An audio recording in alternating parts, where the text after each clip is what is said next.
So a little while back, I talked about a fanfiction idea where I crossed over the Injustice universe with My Hero Academia.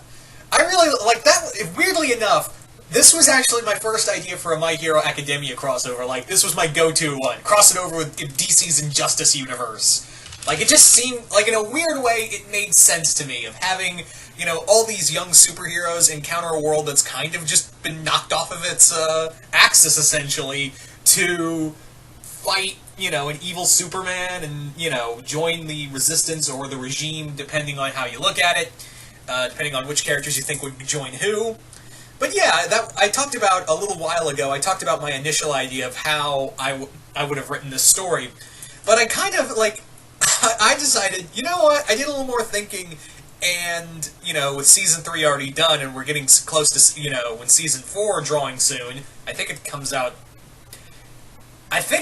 this January, or sometime 2019, I think. Could be wrong.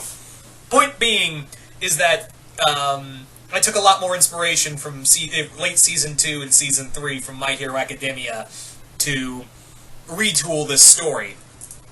So in this version, this new version of the of this crossover, my idea was basically this is after the end of Injustice 2, where this is the good ending, where Batman and Supergirl have sent Superman into the Phantom Zone. They've sent Clark into the Phantom Zone, but what has happened is that the Phantom Zone projector has been taken by regime members, namely Wonder Woman.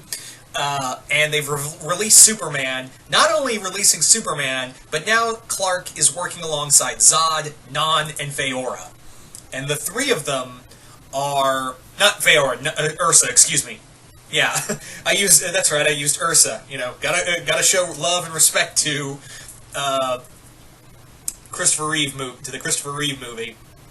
But anyway, so those three are released from the Phantom Zone along with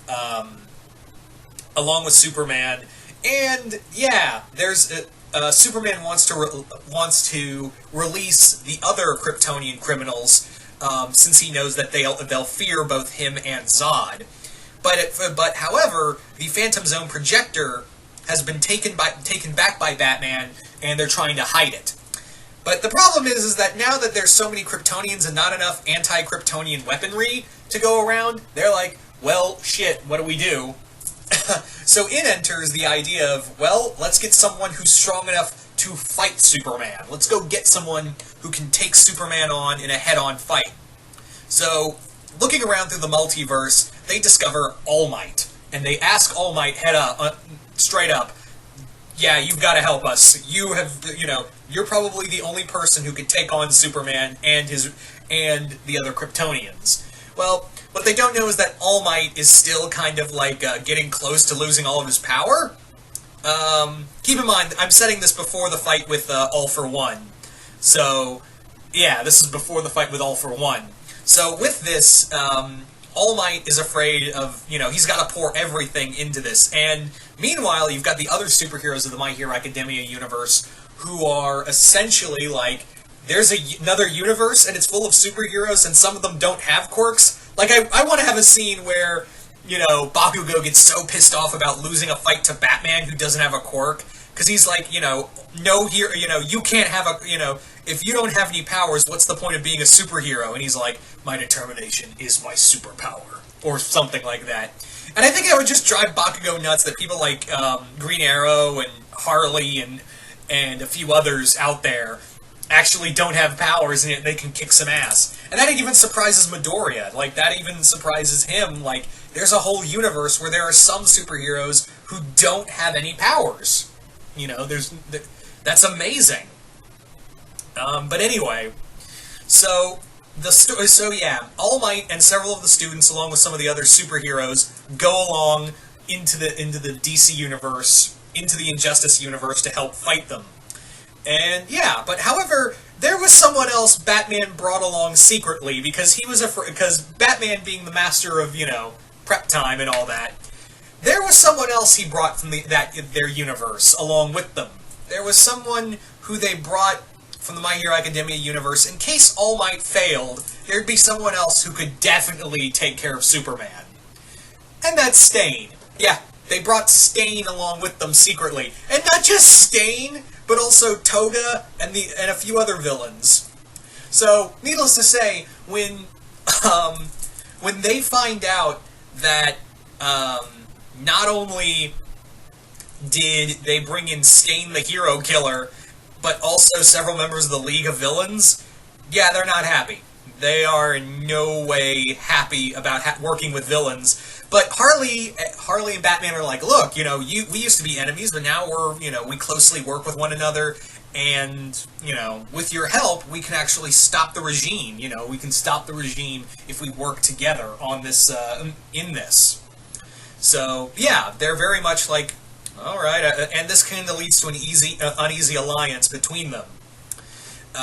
But yeah, that was kind of the thing, is that the major point of this is that Deku is, he's trying to wrap his head around the world of, Superman, the essential all-might of this universe, betrayed everything he stood for and loved and protected, and became a dictator, and wonders if someone like that could fall so far from grace in their universe. Like someone, would it be possible that one day if he goes like that? What if he loses Uraraka, or, what if he loses someone close to him, and that drives him nuts, and he's got the power of, One for All, so it kind of, psychs him out. However, he does make a friend in this universe, and that's Freddie Freeman.